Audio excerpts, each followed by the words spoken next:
Bienvenue au journal de 19h sur la télévision du Burkina. Tout d'abord, les titres.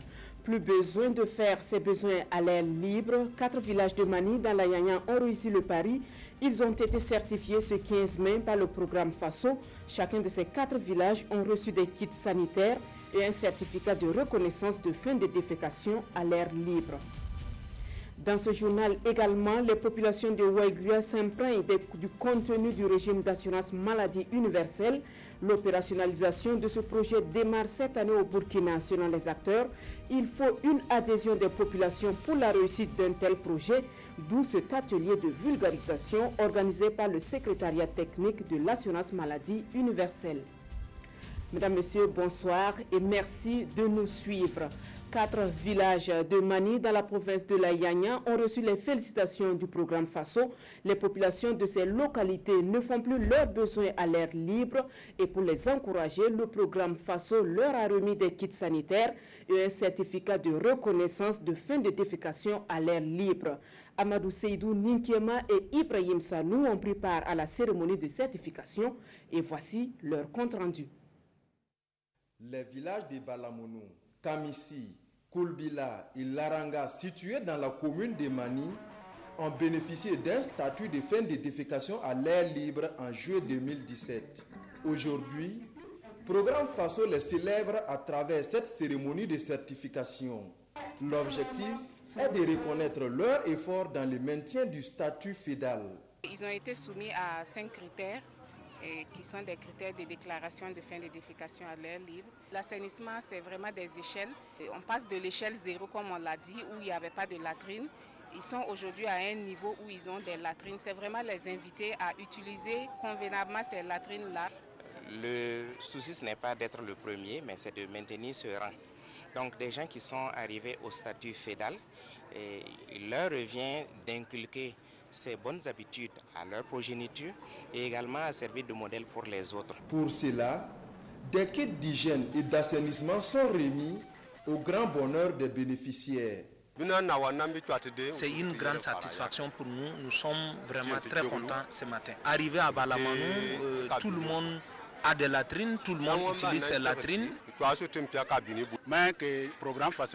C'est un devoir pour nous de travailler en collaboration avec nos voisins pour aussi qu'ils puissent atteindre un niveau satisfaisant pour ensemble éviter certaines maladies liées à l'hygiène et l'assainissement.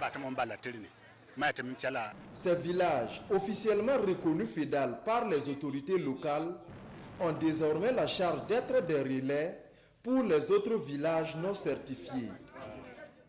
Le comité de pilotage de la phase 3 du PNGT2, Programme national de gestion des terroirs, lui se félicite de ses performances de 2017.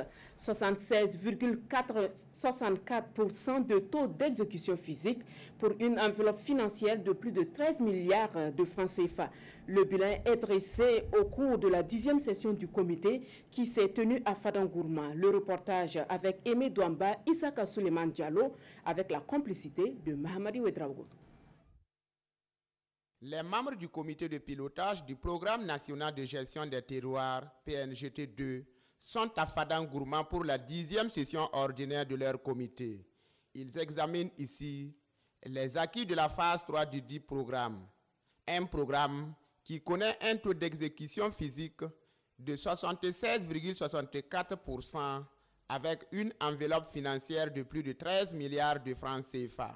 C'est près de 590 micro-projets réalisés par les collectivités. Là, ce sont les conseils municipaux, des communes rurales, également les collectivités de région qui ont exécuté leurs activités au bénéfice de leur population. On peut compter vraiment des écoles, des maternités, des aménagements de bas-fonds, des jardins maraîchers et également des renforcements de capacités. La satisfaction, ce n'est pas au niveau du ministère, c'est au niveau de nos partenaires qui sont les collectivités territoriales. Si ces partenaires sont satisfaits, le ministère est satisfait. Des acquis engrangés, certes, mais d'énormes défis restent à relever, surtout au niveau de la maîtrise du processus de passation des marchés par les collectivités. Les grèves à répétition qui ont impacté le processus de la passation des marchés. Cependant, la population attend les livrables. Quand on dit qu'il y a une salle de classe qui va être construite, les enfants sous paillotes ou sous des manguiers, ce n'est pas du tout intéressant. Cette 10e session passera aussi en revue le programme des activités et le budget annuel de 2018. Vous le savez, les fidèles musulmans vivent depuis hier dans le recueillement et la privation. Le mois de Ramadan est aussi un mois où le partage est fortement conseillé. C'est d'ailleurs pourquoi l'ONG coétienne Direct Aid vient en soutien aux personnes démunies avec des vivres d'une valeur de plus de 98 millions de francs CFA. 5000 personnes sont bénéficiaires de ce don. La remise est intervenue en présence de Paul-David Bambara et Kadi Sanogo. L'ONG coétienne Direct Aid, solidaire des personnes vulnérables. Elle a apporté son soutien à cette frange de la population par une distribution de vivres composée essentiellement de riz, du mil, du sucre, de l'huile et de la tomate. À travers ce geste, cette ONG veut accompagner les personnes démunies à entamer le mois de carême musulman sans difficulté. Aujourd'hui, 2600 kits ont été distribués. C'est dans le cadre d'une opération que ça va durer un peu, une semaine à peu près, pour atteindre un nombre de 5000 familles comme des bénéficiaires. Donc l'opération commence aujourd'hui à Ouaga et dans d'autres provinces, Boubou, Lasso et Fada. Et ça va encore toucher les autres provinces dans les jours qui suivent. Boubou, Pau et Koudougou et Fada. C'est une fierté pour l'ONG, c'est un devoir d'accompagner le gouvernement burkinabé pour aider nos frères les burkinabés. Pour les bénéficiaires, ce geste qui intervient à la veille du jeûne est chargé de symboles. Nous remercions les donateurs pour leur geste. Que Dieu les garde.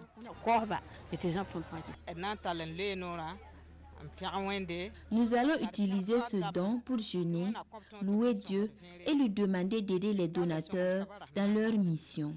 Après Ouagadougou, l'ONG Direct Aid compte toucher les villes de Bobo-Dioulasso, Fadangourma, Pau et Koudougou.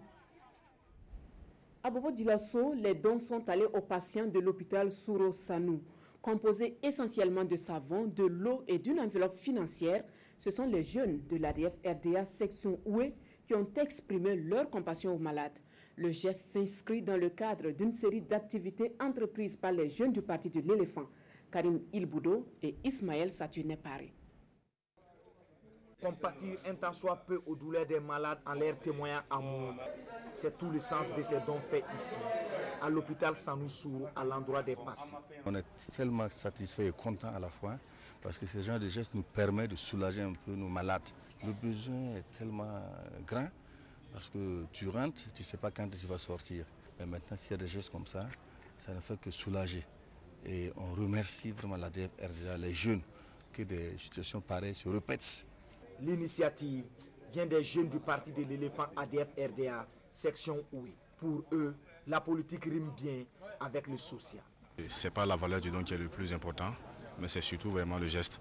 Et nous avons en tout cas tenu à venir accompagner les malades ici.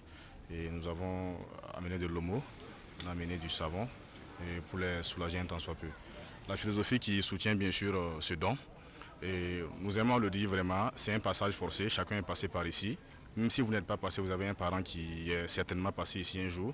Et donc vraiment, nous disons que nous ne faisons pas simplement la politique, mais à côté de la politique, là, nous ajoutons le social. En plus de ce geste, plusieurs autres activités sont prévues par ce jour, au nombre desquelles le lancement de la compétition pétanque, le don de sang pour sauver des vies et une session de formation sur le civisme. Je vous le disais plus haut, le contenu du régime d'assurance maladie universelle est expliqué aux populations de Waïguya. L'assurance maladie universelle va offrir des soins de qualité et à moindre coût selon les acteurs. Sa réussite nécessite une adhésion franche de la population. Le compte-rendu de l'atelier de vulgarisation du régime d'assurance maladie universelle avec Issoufou Kaboré et Moussa Ki sur place à Waïguya. Dr Yves Kinda est secrétaire technique de l'assurance maladie universelle au Burkina Faso. Pour expliquer le bien fondé de ce régime d'assurance à son auditoire, il prend l'exemple de 3 personnes, à savoir un fonctionnaire du public, un employé du privé et un paysan sans revenu. Tous sont affiliés à la Caisse nationale de l'assurance maladie universelle, CENAMU, avec une cotisation mensuelle de 2000 francs CFA. En cas de maladie, ces personnes bénéficient des mêmes prestations sanitaires assurée par la Sénamu. Dans notre cas, c'est un régime national dont l'objectif est de collecter les ressources nationales et puis d'essayer de les répartir le plus équitablement possible pour que les populations puissent avoir accès aux meilleurs services de santé possibles à des coûts réduits. Les participants ont eu droit à 2 présentations. La première a porté sur l'état des lieux, les perspectives et les défis du régime d'assurance maladie universelle RAMU. La seconde sur la gratuité des soins au Burkina Faso. Mais avant l'opérationnalisation de ce grand projet fortement attendu, il y a un préalable, à savoir l'immatriculation des acteurs de l'économie informelle et du monde rural. Il faut être assujetti. L'assujettissement suppose qu'on ait un numéro d'immatriculation au niveau de l'assurance maladie. Et c'est la responsabilité de la Caisse nationale d'assurance maladie d'aller vers les populations, ou en tout cas de mettre en place des dispositifs pour assurer cette immatriculation. L'opérationnalisation du régime d'assurance maladie universelle est assurée par 5 ministères, à savoir la santé, l'administration territoriale, les finances, la solidarité nationale et la fonction publique. L'autre moitié du ciel toujours célébrée. À Korizena, dans l'Oudalan, il n'est jamais tard de magnifier la femme. La Journée internationale de la femme y a été célébrée en différé, une première célébration du 8 mars dans la localité et une occasion offerte aux femmes pour exposer leurs préoccupations aux autorités locales. Le point avec Yambana Koulma. À cette célébration en différé de la Journée internationale de la femme à Korizena dans l'Oudalan, la représentante des femmes a fait l'état des lieux de la participation des femmes à la gouvernance au Burkina Faso. Elle est donnée témoin de la faible participation des femmes. À cela s'ajoutent des problèmes spécifiques que vivent les femmes de Korizena. Les difficultés à laquelle les femmes sont confrontées sont les suivantes. D'abord, il y a le mariage forcé. Il y a le mariage précoce. Il y a également l'accouchement précoce. Nous avons également la polygamie sans consulter la femme. Tout ce que moi j'ai dit aux autorités, c'est qu'ils n'ont qu'à aider les femmes. Tout ce qu'ils peuvent faire, ils n'ont qu'à les aider pour que les femmes aussi aient un droit. Cette opportunité les a été offerte par le cadre de concertation et d'action pour le développement de Korizena. Le cadre veut par cette action interpeller les autorités locales sur les conditions de vie des femmes de la localité. Durant cette semaine, nous avons essayé de faire une sensibilisation sur le cancer du col de l'utérus. Nous avons également essayé de faire des activités sur la planification familiale. Parce qu'aujourd'hui, il y a beaucoup d'accouchements sans souvent que la femme soit consentante. Donc on voit qu'il y a la charge de travail. Le cadre de concertation et d'action pour le développement de Korizena a mis à profit cette célébration en différé du 8 mars pour offrir des kits scolaires aux meilleures élèves filles et du matériel de maraîchage aux femmes. Outre ces actions, il a procédé à la pose de la première pierre de la maison de la femme de Korizena. Toutes les femmes sont belles, a-t-on coutume de dire. Mais il y en a qui sont certainement plus belles que d'autres. C'est le cas de Patricia Tamini, désignée comme la plus belle d'entre 11 jeunes filles à la finale Miss Mini Burkina. Organisée par le mouvement Jeunesse et Culture, la compétition a connu son dénouement ce dimanche à la Maison de la Culture de Bobo Dioulasso, Biloudou Bazongo et Amadou Lougué. À leur âge, elles sont déjà dans la peau de vraies Miss. La prestance, l'élégance, l'expression orale. 11 candidates en compétition, elles ont émerveillé le public. Il a fallu près de 3 heures au jury pour choisir la Miss. Finalement, c'est Patricia Tamini, 10 ans, qui est sacrée mini-Miss et c'est avec émotion qu'elle reçoit sa couronne, les mains chargées de cadeaux. Je dirais qu'aucune nation ne peut se développer sans éducation, sans discipline, sans le travail et sans la paix. Le choix de la deuxième dauphine est allé à Sidibé Guénéba, alors que la place de la première dauphine est occupée par Milogo Ariane Guélifer. Je suis très contente d'être la première dauphine et je remercie tout le monde. Je remercie le public aussi. Mini Miss Burkina est l'initiative d'un groupe d'élèves et d'étudiants de la région des Hauts-Bassins. L'objectif recherché, déceler et promouvoir les talents jeunes à l'école primaire. Mini Miss Déjà ici, bon, on peut dire que c'est l'intitulé qui fait un peu défaut. Parce qu'on travaille avec les enfants depuis plus d'1 mois. On fait des visites, des séances de cuisine et des initiations en anglais, en informatique. Par exemple, les candidats de l'année passée, on les suit de près. On a même pris des professeurs, des enseignants pour les encadrer à domicile. Il y a des enfants, bon, qu'on a parrainés aussi. Il y a des parents qui payent leur scolarité. Et parmi ces 11 candidats, on va choisir des enfants qui seront parrainés également. C'est en 2015 que le concept Mini Miss Burkina est né. La première édition, organisée en 2017 à Banfoura, avait permis de révéler au public des petites Miss de la région des Cascades. Et voilà, c'est tout pour ce journal de 19h. Merci de votre aimable attention tout au long de cette semaine. Le 20h, c'est avec Fousseni Kindo. Excellente soirée en compagnie des programmes de la RTV.